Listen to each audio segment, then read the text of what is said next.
Well, while we're having an appreciation moment, let's thank Kurt for his guidance and his wife Kathy, which put him up to it. And thank you for that. It's been an amazing time. We're going to try to gather a few things together here in our last hour. How many of you are beginning to like Father Ubald? All right. Now, I am told that he's going to be in Austin in February. So you might want to Google. The dates are not set, so I couldn't tell you about it. But you can Google Father Ubald, and you'll get to a website that has both the whole documentary, where to get that at least, as well as his schedule. And he's expected to be here in Austin, and I'm really hoping that he'll be there for one of our transformation events in the future. So if you'd like to see that happen, you have to encourage Jim Martini back there to make sure that that goes on. You see, I'm trying to get votes for having Father Ubald come on in. Yeah. Okay. So there.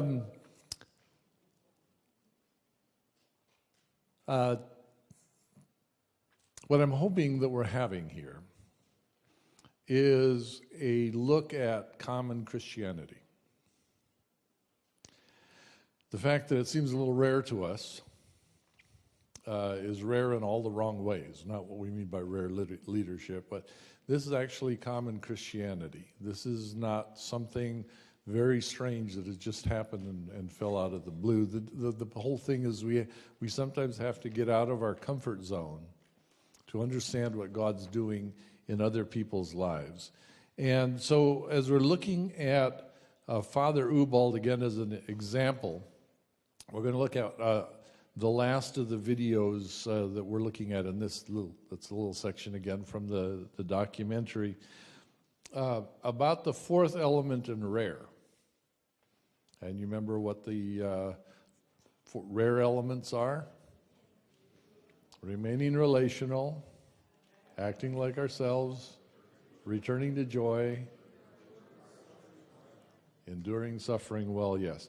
Enduring suffering well can be understood also by Father Ubald's life ministry, which is teaching chesed. He started his ministry with the intention of teaching people how to love. And it didn't go well. So let's watch that story together.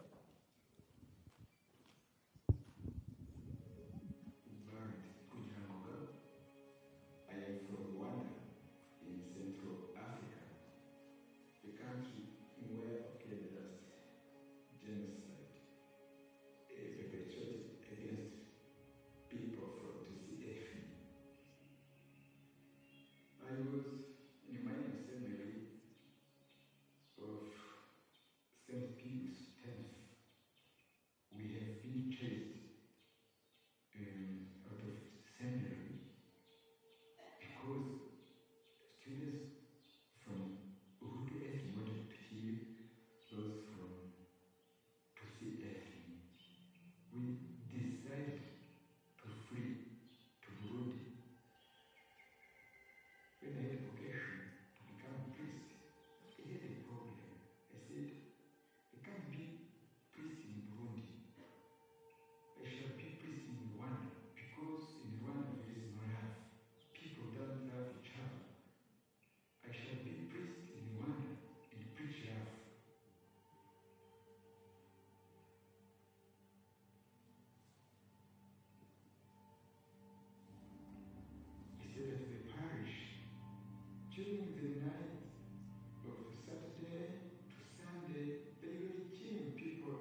this takes me a little while.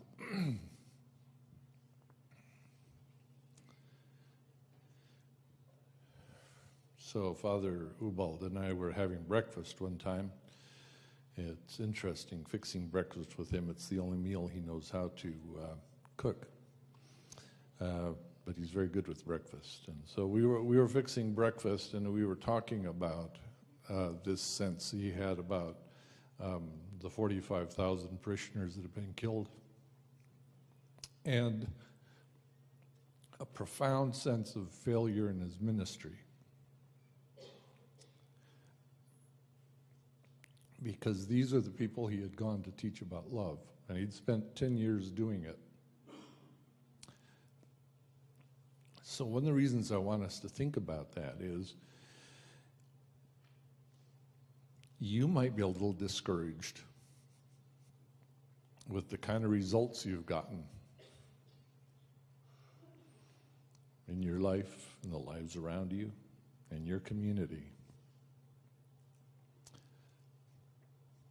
But I don't think any of us have as big a reason to be discouraged as Father Ubald.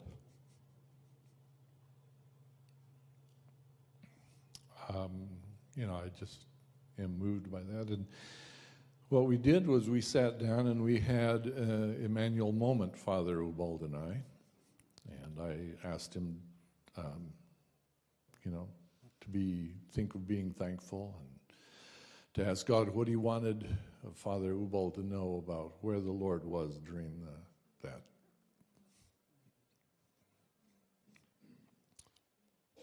that time.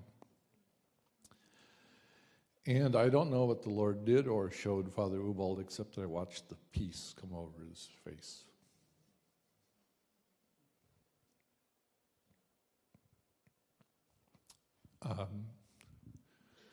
Because he knew, this is how I'd put it in words, that it really ultimately wasn't up to him to get the results of transformation in other people's lives,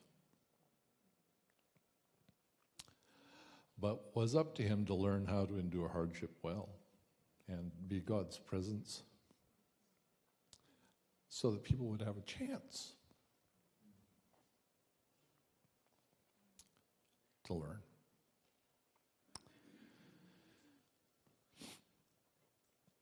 So what I want us to notice again in this, that for 10 years he taught about love. It's the reason he went back from being a refugee to be a priest in Rwanda, knowing there was no love in the community. And the result is his parishioners kill each other to the extent of 45,000 of them being killed in 1 week by other parishioners. So in one sense, you can say it shows us the notable weakness in preaching. When one person has the message, everyone knows it, they've heard it, it hasn't transformed them as a people at all. When he came back to his village, he said he had to talk about forgiveness for 4 years before anyone agreed with him. So it wasn't easy to come back. And I personally think to myself, I'm not sure I would have wanted to. And in fact, I'm pretty sure I wouldn't. But as people began to agree with them, he says quite differently, my parishioners and I discovered, we as a community began to explore what it would mean to teach one another to love. It was no longer Father Ubald. It was the community, led by him, who is now teaching others how to change. And we see the fruits of what he's done, what the community has done, what God has done. Who did it? Well, it was him, it was the community, it was God. Can we tell the difference? No. Do we like the fruit? It's amazing, good fruit. So I want you to think a moment here about what have you learned about group identity today? And as you're reflecting on, you probably know what I'm saying about group identity. You probably have a different feeling about what it means to remain relational than you did when you came in. You have a different idea probably of what it means to act like yourself than when you came in. You have a difference of what it means to return to joy, which might mean praying to show me who it was who did this to me. And we have a better example of what it means to endure hardships well. All these examples are there, but what matters to me is what might the Holy Spirit be whispering to you that you need to know about group identity? What kind of a group, what kind of a people is He calling you to be a part of? And we really need to take a moment to tease that out of the overall message. All of these ideas. What is it that God would like me to know right now? And I'm going to give you a whole 30 seconds to listen.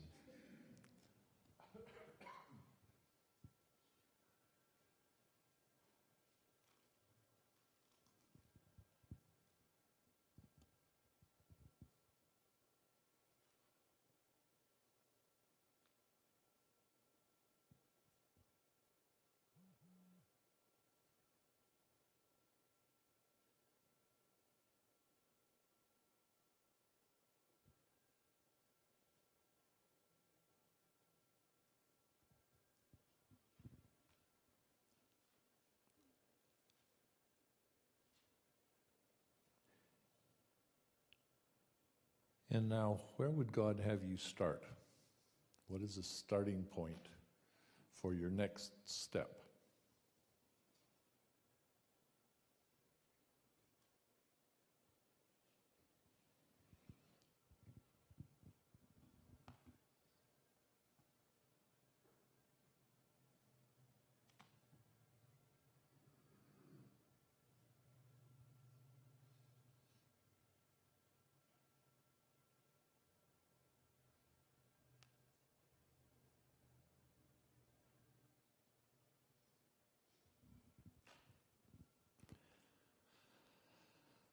All right. Not very long, but this is a listening to God that I would like to see grow among us as we're considering these things. And what I'd like to do is to kind of show you, as best I can, one more story that's invisible to us in what we're listening to here that might help you kind of understand what we're talking about here in terms of loving our enemies.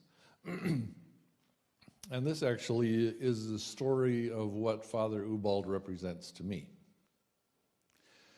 Now, Father Ubald is a Catholic priest. And I grew up before Vatican II when Protestants and Catholics were enemies to each other. And in fact, my parents went down to South America where they were going to teach people to literacy and read the Bible and stuff like that. The first person that my father made friends with and taught how to read in that was discovered by the local Catholic priest to be in possession of a Bible. So the priest had him tied to a tree before the whole town, and they cut off parts of his body until he died.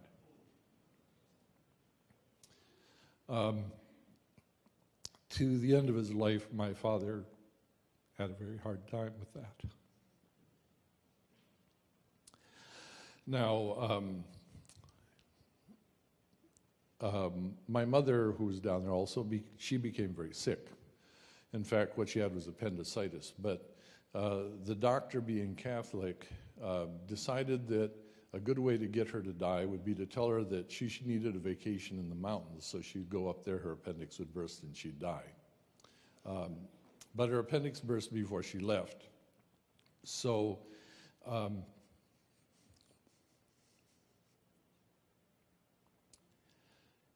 he took out his pocket knife without anesthesia, cut her open, and proceeded to kind of work on her intestines and stuff like that while she tried not to scream.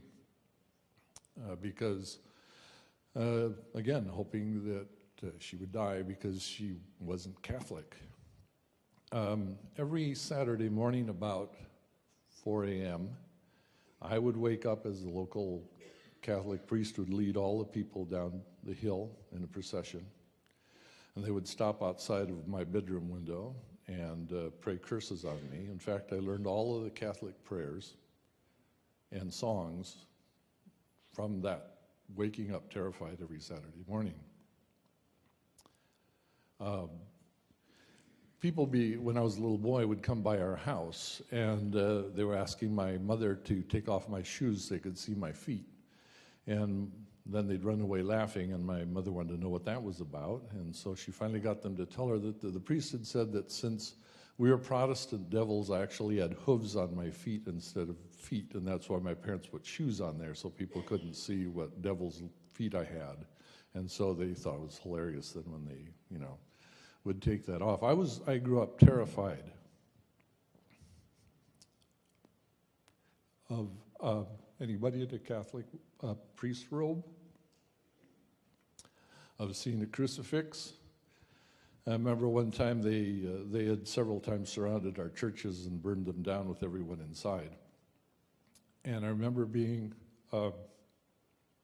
surrounded by the group with torches, with my brother was next to me, and I'm trying to figure out how will I get my brother to escape if they burn us down. So,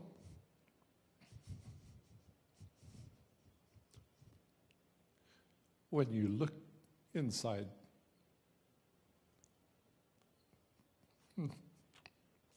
my mind, when I look at a Catholic, do I see an enemy?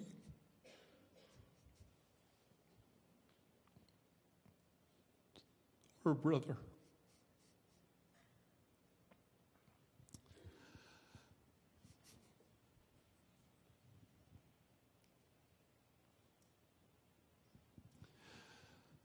Now, Father Ubald's brother actually was killed. Mine escaped. My mother lived. His mother died. So in my own small way, I've been far less hurt by my fellow Christians than Father Ubald. I'm not on the same page. But for me, to learn to see Father Ubald with love,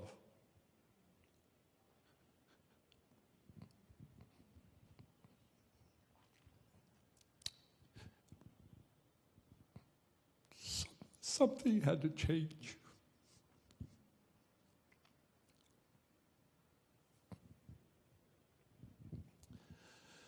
Now, this really has very little to do with whether you're Catholic or Protestant, because if you go to other parts of the world, you'll find the Protestants doing the same thing to the Catholics. And you find in Father Ubald's parish, they're doing it to each other. And in Protestant churches, you'll find them hurting each other as well. It has to do with what happens when we don't know how to love.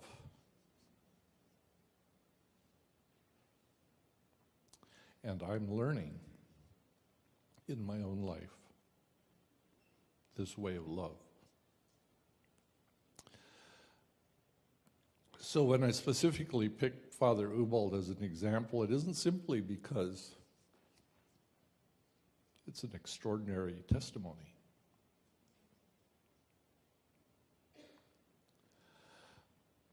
But because I am part of what God is building in his people, and he's transforming me.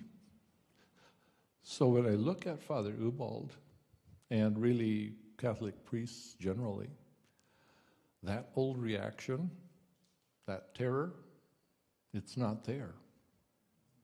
Even a few years ago, I went to Germany, and one of my German friends said, "Oh, let's go down to the cathedral. You love this cathedral, great architecture." I said, "What if they discover in there that I'm a Protestant?"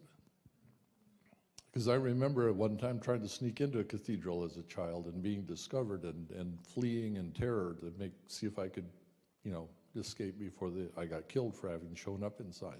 That feeling was still there about going into a cathedral in Europe where they could care less who you are.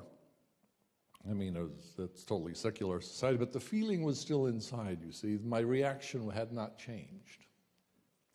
In fact, I remember very clearly the night that it did change. I was actually at a retreat center, and they didn't have anyone to play the guitar, and I had learned a bunch. I knew the songs, so I said, well, I know how to play, but I'm not Catholic. And he said, I don't care. And so, as I sat there, and I was the music for the Mass.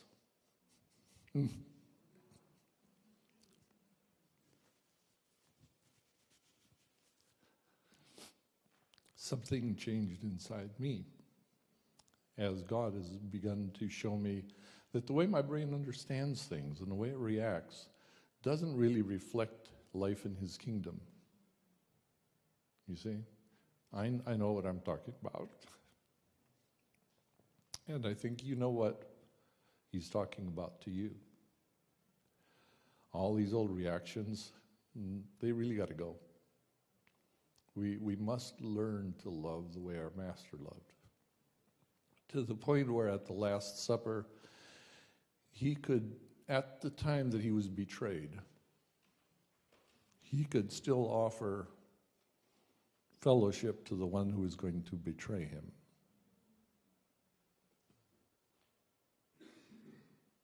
No time in Judas's life did he need Jesus more than that night. And Jesus did not turn off His presence.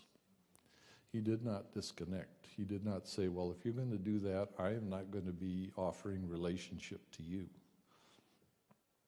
Knowing full well that He would be turned down even, He continued to offer relationship to people. In fact, knowing that He would be killed in a rather unpleasant way, He offered relationship to people. Now, I'm not there. But I am learning from the people who know about these things more than I do. I want us to be sharing those things together. I want you to experience what it's like to look peacefully at someone that your mind told you previously was an enemy and go, I really love this guy. I mean, that's all changed inside. The reactions aren't there that used to be there. You see what I'm talking about? So this, to me, goes far beyond theoretical things. Yeah, I've got the theory. I've got the brain science. I know how it all works. But more than that, it's become a part of my life. To where if Father Ubald's in town here, I want you all to meet him. Even if some of you might be a little uncomfortable going to a healing mass where Father Ubald's in charge. Might stretch your comfort zone. But he's actually one of our people. You're actually one of his people. We're actually part of the people whose identity transcends anything that any human culture can put into us. Okay? Doesn't your heart want to see that grow in you? Don't you want to see that grow in the people around you? Don't you want people to experience the kind of Christian life that they would look at and go, man, I've got to get what you've got? Because if that could be changed for you, I would be a different person. And that's the power that we call the gospel. That's the good news of Jesus Christ. Now, where are we going to start with that? See, that's the thing that I want us to be listening to Jesus about, to be following him. So what would be the next step for me? Does it mean that I need to tell Jesus just how much I don't want that? Just how much that doesn't sound good to me? How much that interferes with my comfort zone, how much it interferes with my sense of safety. All of these things, wherever it is that you're starting, that's where the conversation needs to start.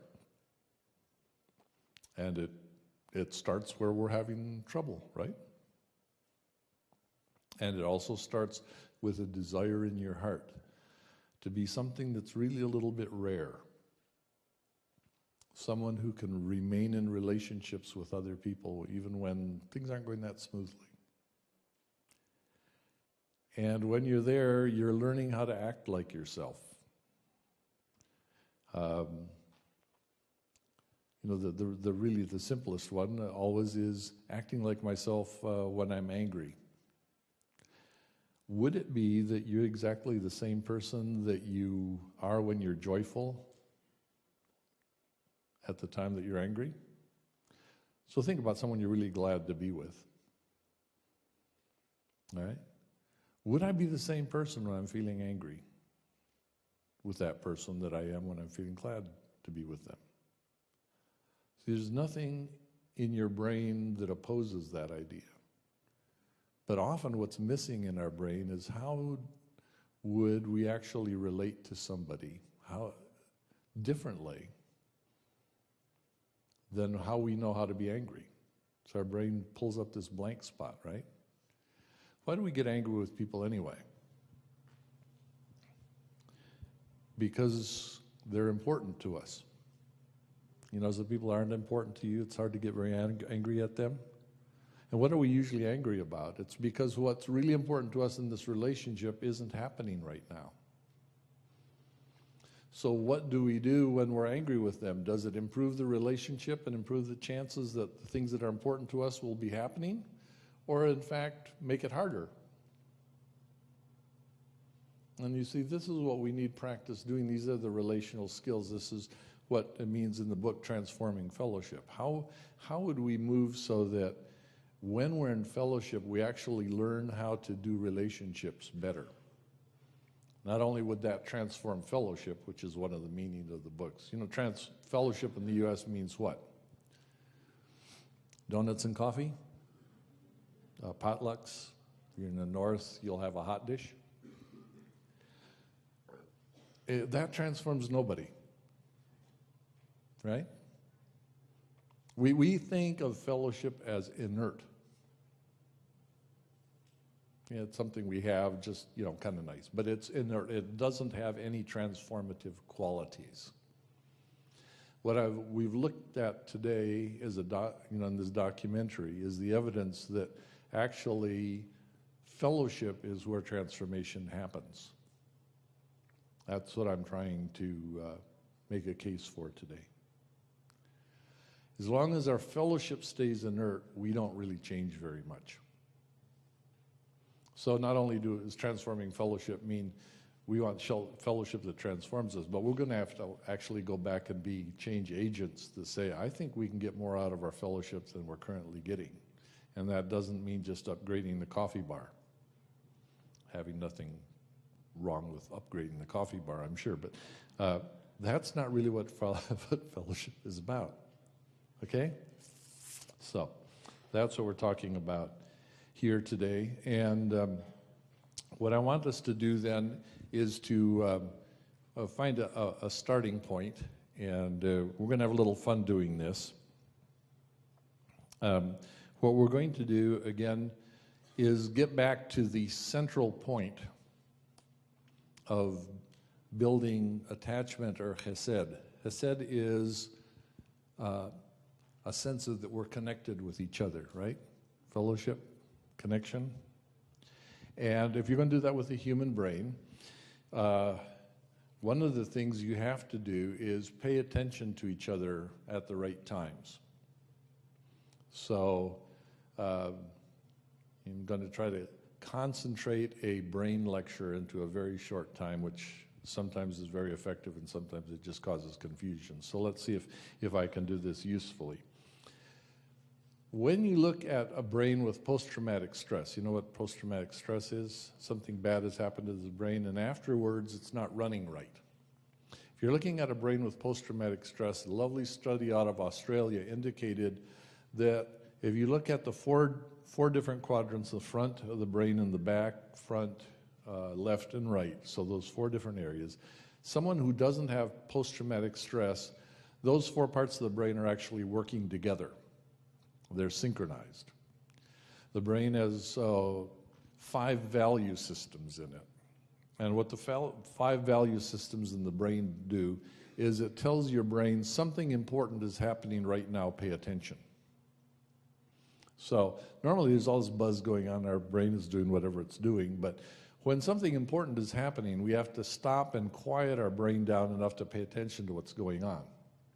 So you notice kids that are ADD or distracted or stuff like that, something will happen important, they don't notice it because they never quiet. They don't get this attention signal that synchronizes their whole brain, goes, shh, something important's about to happen. Now that's a few milliseconds ahead of when something important goes through your head, but if that signal happens, then you notice what was going on. So what often happens, you see, when we're trying to listen to God is that God says something to us, but our brain doesn't actually notice that it's important. In fact, one of the leading things of the manual journaling is you write down thoughts that go through your head, and when you write them down, you're not sure if they're important or not. It's only when you look back at them, maybe read them out loud with a group of people who's listening to God, and they look at you and go, wow, I think God really said that to you. Your brain goes, you think it's important? You go, yeah, I think that's important. It witnesses to me, I think it's important. It's this process of discerning God together, listening to Him together. So you've heard the verse that says, if 2 or 3 of you agree about anything, you know that you have it. And so there's this wonderful process that people go through. Well, I'll agree with you. You're going to pray for this, and then 2 or 3 people get together and agree. And I've heard people agree, for all kinds of things that they wanted God to do, and God didn't do them. It's sort of like, God, will you give me a Mercedes-Benz? Well, I'll agree with that. And they'll get 3 people to agree that God should give you a Mercedes-Benz. Doesn't mean you're going to get a Mercedes-Benz. Does that mean that the Scripture's wrong? No, I think if it means that if 3 of you are listening, and God happens to say to all 3 of you the same thing, you say, well, He just told me that too, and 3 of you get the same answer, you can be pretty sure that you're getting the message clearly. It's a matter of listening well. So when separate people are getting the same message together, we have greater clarity that I think that's what God is trying to tell us right there. So we sort of, as a church, operate like we've got a PTSD brain. We don't stop and listen together. We don't pay attention. This is when we should be quiet and hear what God wants to say to us. So the interesting thing about that is that PTSD isn't the only time that happens. It's not just from trauma. Older brains also lose their synchronization signal. So it isn't actually the case that older people have trouble with their memories. The memories don't really change that much. What they lose is the capacity to focus at the right time. So they don't incorporate what just happened to them clearly enough that they can remember it. It's too fuzzy. But they've found actually that you can improve older brains as well as PTSD brains by having people do synchronized activities. So one of the things that we do at Thrive Training, for instance, is we have messianic dance that we do together. And we do that for the specific reason that you have to do things at the same time. While that's going on, we have people who back, knee, and all those other things don't allow them to dance. So we have them play tambourines together. Because synchronizing these activities together help us to focus and go, this is the time. The interesting thing with drumming, for instance, is that when you begin to drum and you pick up the rhythm, your brain actually puts a burst of activity when the next beat is supposed to be. So we're anticipating something important is going to happen by doing rhythmic things together. And this is what a very simple way of building joy and working together. And I'm going to start with the most physical of all things. We're going to learn a rhythm together. So it's going to be just working on your timing circuits, and it's going to be a little bit of a change of mood for the afternoon, because by now everyone's getting a little tired of sitting, right? So we're going to do a little basic sort of fun exercise. So why don't you go ahead and stand up, and we're going to clap together. We're going to use, and I'm going to have to put this microphone in here, otherwise I won't be able to clap with you.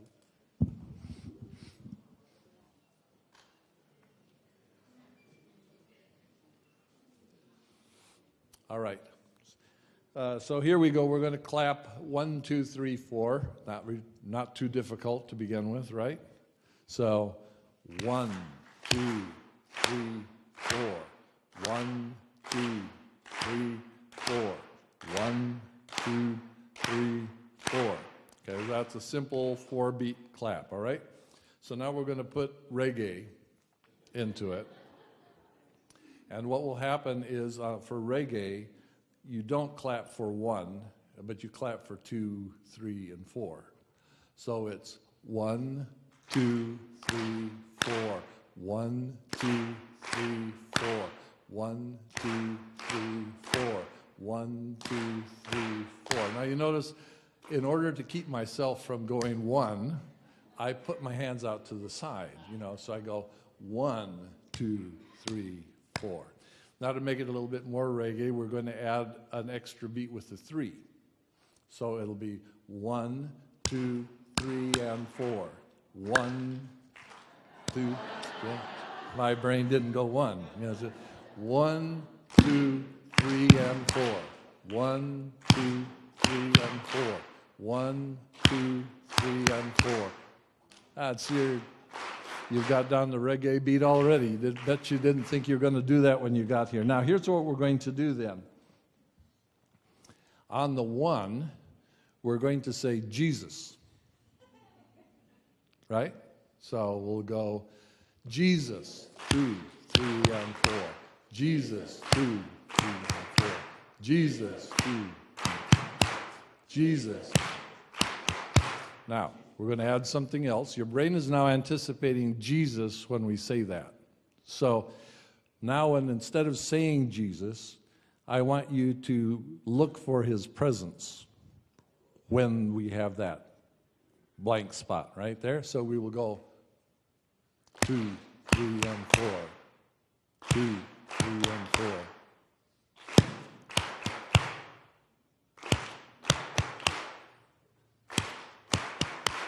So far, so good, right? Now, I don't know how many of you were able to notice Jesus' presence or not, but part of how I learned to be part of a people was fixing meals. So in order to fix meals, you had to pound out the grain. And so we had this kind of a wooden container, and we had these wooden pounding posts that we'd usually have a handle in the middle. And you would raise it up, and then you pound it down, to pound the grain. And one person gets tired doing this, so you add a second person. So when mine is going up, their pounder was going down, and we would alternate with each other. And then if you want to get it real fun, you get 3 people. So it's boom, boom, boom, boom, going around the circle. And then if you want to be a little bit more fun, when you go up with your pounder, you clap in between, let go of it, clap, and then grab it and pound down again. So you begin to have this sense that we have a rhythm together, we're working together. And, every night if you were going to want breakfast in the morning, you had to get together and pound this out. And of course, if you want to have a little more fun, you sing a song that goes with that rhythm. And if you get really good at it, you could actually turn around, grab it on the way down, and then you had 3 people sort of dancing like this. So what we're going to do is we're going to let you get in groups of 3.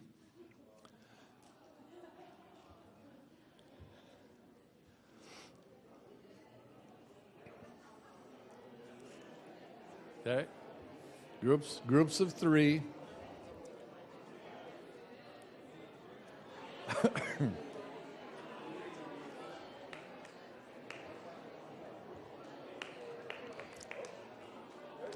Okay, you want to be far enough apart that you don't smack somebody. Don't want to hit somebody. So groups of 3. And now we're almost there.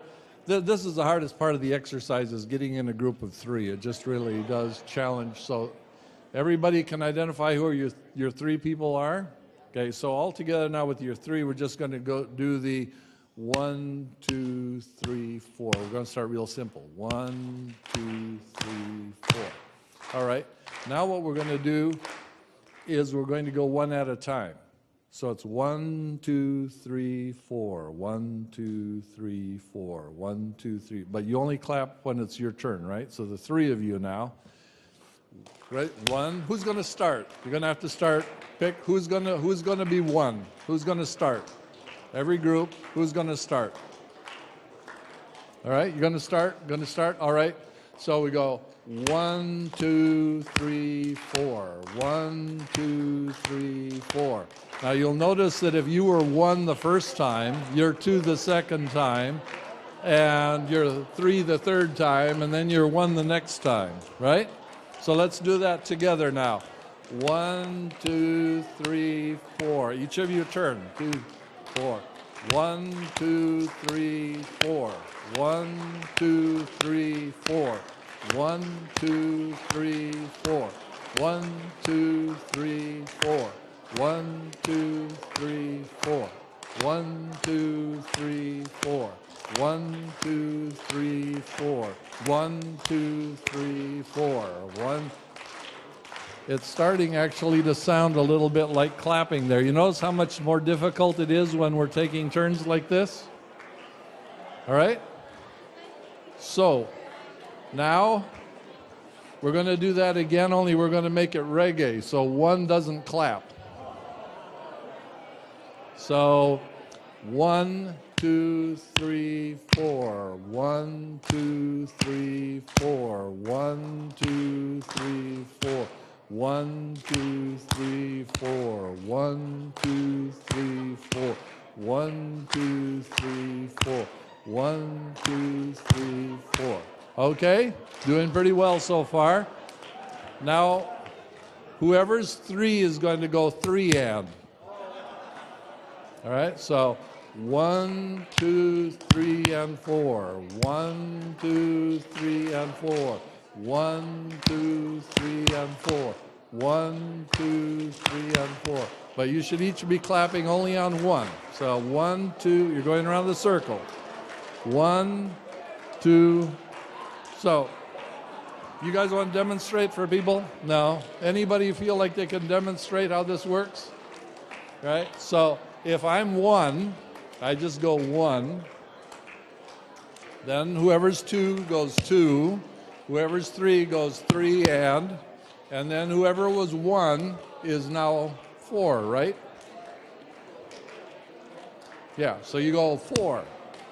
Now whoever was 2 would go 1. And it goes around like that. So, shall we try this one more? Again, here we go. 1, 2, 3, and 4. 1, 2, 3, and 4. 1, 2, 3, and 4. 1, 2, 3, and 4. 1, 2, 3, and 4. 1, 2, 3, and 4. 1, 2, 3, and 4. All right, we're not done yet. We're starting to get a little bit going on here. Now, what we're going to do is everybody together, when it's time for 1, we're going to say Jesus. Jesus, 2, 3, and 4. Everybody says Jesus, 2, 3, and 4. All right, you ready for that one? Okay, here we go. And Jesus, 2, 3, and 4. Jesus, 2, 3, and 4. Jesus, 2, 3, and 4. Jesus, 2, 3, and 4. Jesus, 2, 3, and 4. Jesus, 2, 3, and 4. Jesus, 2, 3, and 4. Jesus, 2, 3, and 4. Jesus, 2, 3, and 4. All right, give yourselves a hand for that one right there. Now, one last complication for this, just to do it. Now, this time we are going to, instead of say Jesus, we're going to say nothing, but look for his presence right then. So, trying to think of him at that moment and with each other. So we're actually trying to teach our minds to do what it takes in order to have transforming fellowship, and that is to pay attention to Jesus in the rhythms of life while we are staying in tune with our brothers and sisters. This is actually a lot easier to do than experiencing Jesus in the rhythms of life while staying in. You'll learn this a whole lot faster than you will the other one. But we're going to just, so your mind has an idea of what it would be like to be connected with other people, and we listen for him together. All right? So you ready for this? I'm going to say Jesus the first few times, and then I'm going to go to silence. So 1, 2, 3. Jesus, 2, 3, and 4. Jesus, 2, 3, and 4. Jesus, 2, 3, and 4. Now we're just going to listen.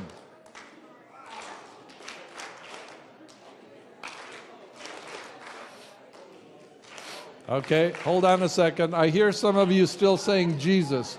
We're not going to say Jesus. We're just going to listen and look for him, right? We're teaching our mind to tune into the things above while we're doing the things down below. So without saying it, I'm going to say it the first couple of times just to get the rhythm going. But here we go again. 1, 2, 3, 4. Jesus, 2, 3, and 4. Jesus, 2, 3, and 4. 2, 3, and 4. 2, 3, and 4.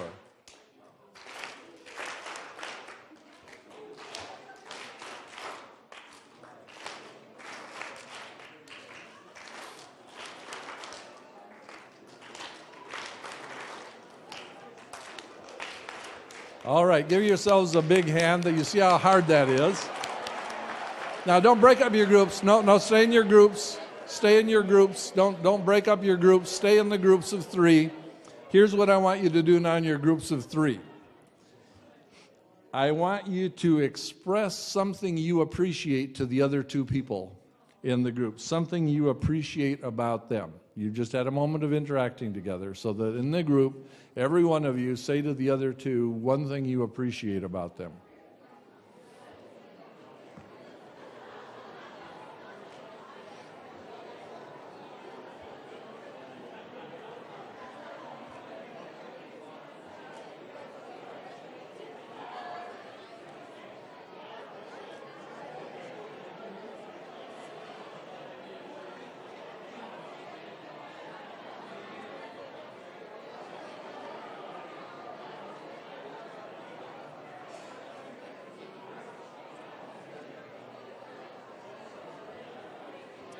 All right, now here's the next exercise for your group of 3.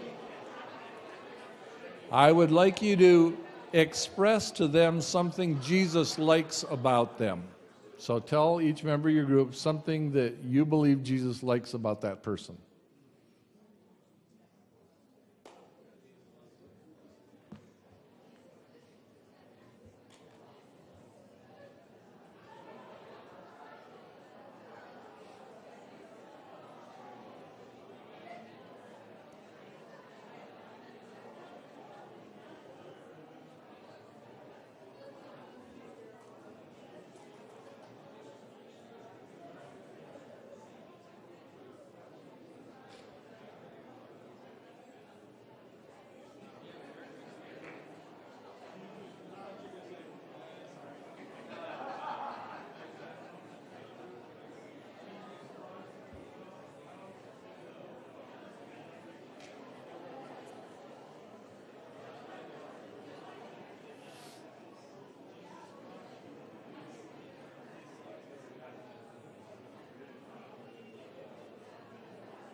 Okay, one more thing here. So this one's going to take a little bit of more reflection. So what I'm going to do is I'm going to tell you what I want you to say. Then I'm going to have us pause 30 seconds quietly and think about it before you actually try to say it. Because this is actually going to be a little bit harder, only because it takes a little more reflection. But what are we trying to do? We are trying to build chesed in others, right? That loving connection. And what I want you to do is tell the other two people in your group where you have seen chesed in them. Now, this, now you're starting to, your left brain is heating up on overdrive, because how am I supposed to do this? But let's move it back to chesed means they somehow look at you, they interact with you in a way that made you feel like you're one of my people. And to just do this exercise together, someone will have had to notice you were there. Someone will have had to respond to you. Someone would have to interact with all of your mistakes you made doing that. And if any of you didn't make mistakes, we weren't doing the right exercise, right? Without chesed, this would be a very hostile moment. So it has been there. We just haven't been thinking about it, right? But I've watched a lot of joy and a lot of laughing and a lot of people enjoying something with each other. And that is what we're trying to notice. See, if we don't notice and appreciate it, we won't build it. And so although it seems like I'm not sure what you're trying to get me to notice, I am straining your left brains here. Your right brain already knows what I'm talking about. It just never put that in words before. And the left brain is going like, all right? So if you bumble at this, that's okay. Your left brain is learning. But that's another thing. We don't just learn the right hemisphere stuff. We learn the left hemisphere, like how do we talk about the things that really matter to us, right? And something about this really mattered to you. Maybe, not the most far earth-shattering thing that ever mattered to you in your life, but interacting with other people was important to you. It had your attention. You were doing something there. So 30 seconds of silence, and then when I tell you, I want you to try to express to the other two people in your group, where did you see some chesed? Where did you see a sign that they cared? That, in fact, the character of our Father was in them, that this was who He meant them to be. So 30 seconds of silence.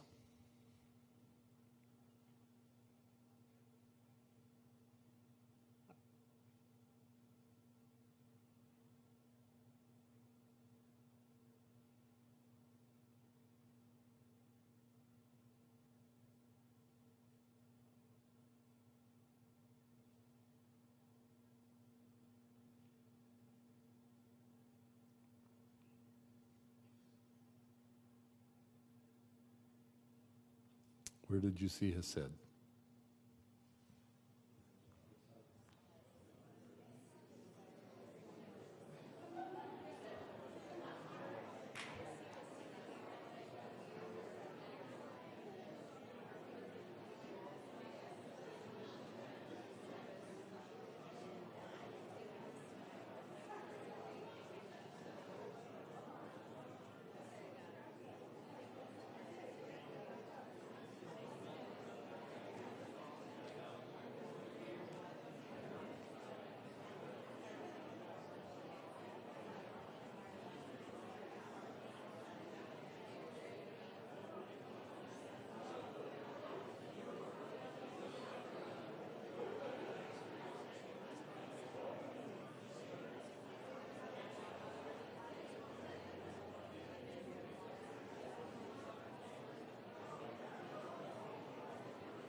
Okay, as soon as you're ready, what I would like you to do is to get your group of 3 together with another group of 3, and the 6 of you tell each other what you learned today.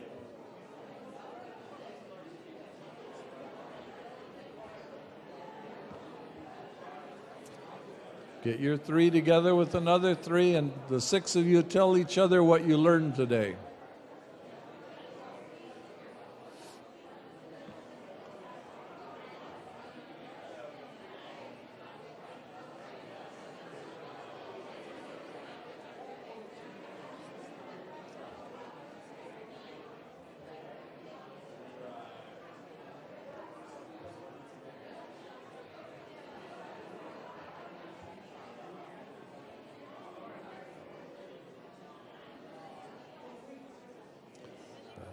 Once more with the instructions, the 3 of you get together with another 3, and the 6 of you tell each other what you learned today.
2 more minutes, so if anyone in your group hasn't had a chance to say something, fish it out of them if you can.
Okay, so I'm going to interrupt you again, and we're going to have one little conversation between you and your back and your rear end, and you're going to tell your back and rear end, we're going to sit down one more time, just a few more minutes, you can do it.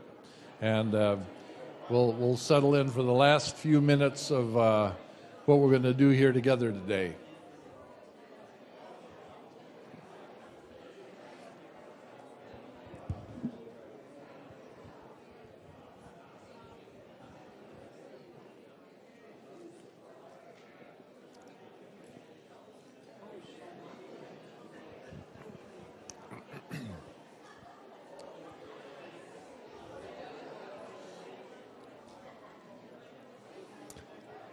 All right.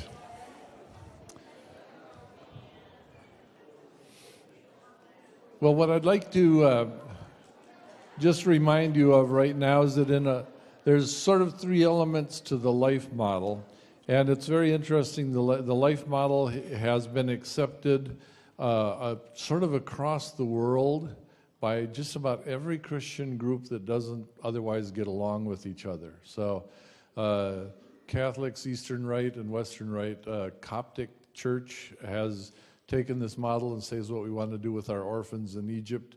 We've got Pentecostal, we've got Presbyterian, we've got Reform, Dutch Reform, we've got Mennonites, all kinds of, the Salvation Army, except took this as their model for working with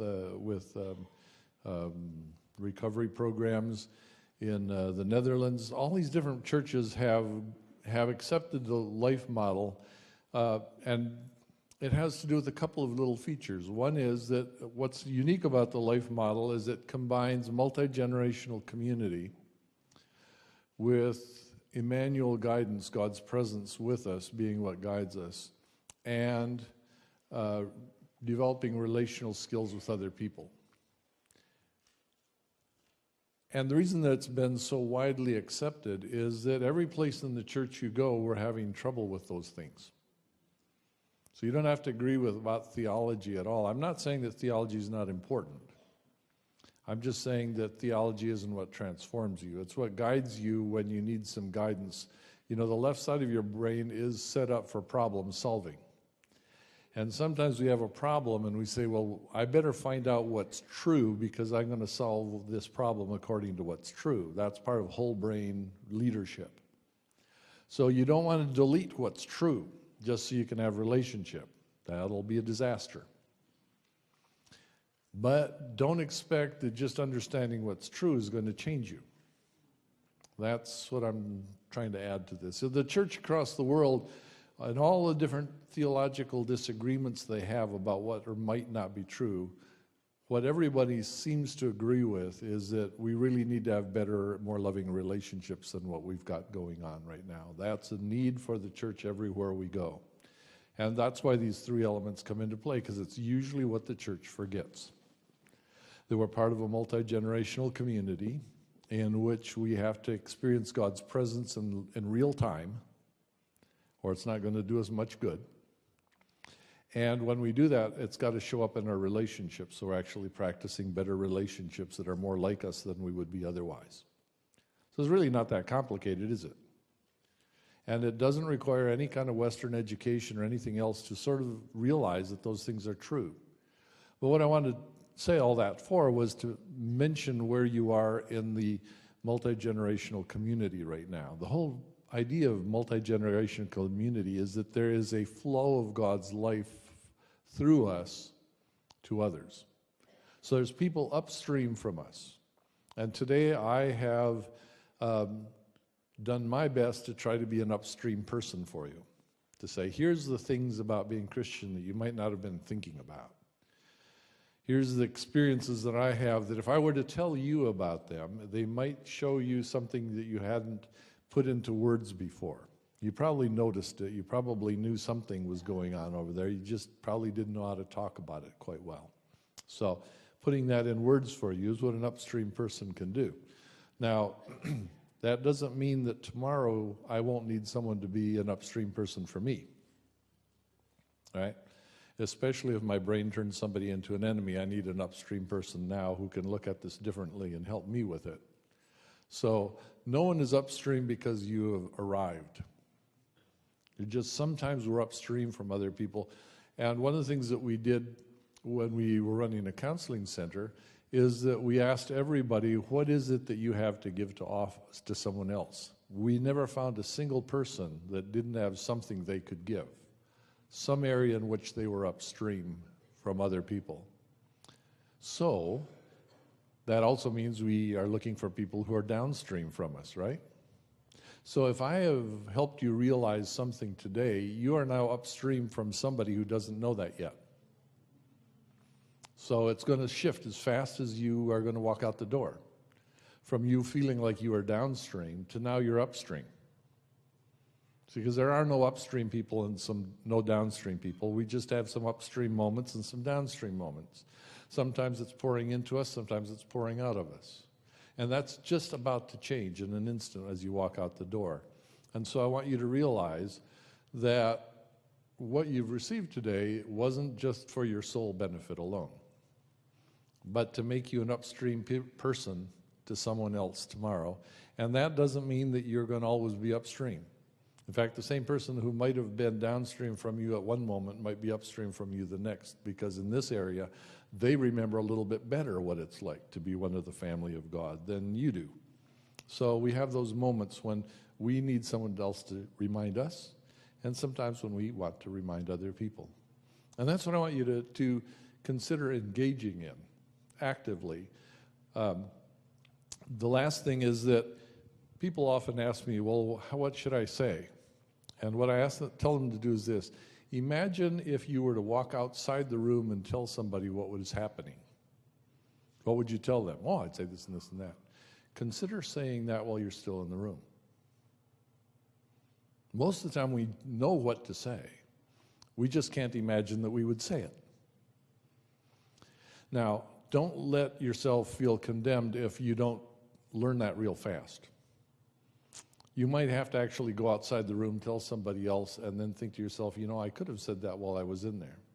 I could have said, here's what I'm sensing of God's presence, or here's what we're forgetting about being the kind of family that we are. As soon as I went home, I knew everything to say about what we had forgotten. Never occurred to me I should say it while I was there. Well, what happens is then, before long, I can remember to go back and tell them what I forgot to say when I was there. My Christian self came back to me when I went home. And here's what I wish I had said yesterday. Right? And next time you are in a enemy moment, when you connect with God sometime during your day, ask Him, are there any times He wants you to go back and tell someone you forgot who you were? And if you'd remembered, here's what you would have liked to have done.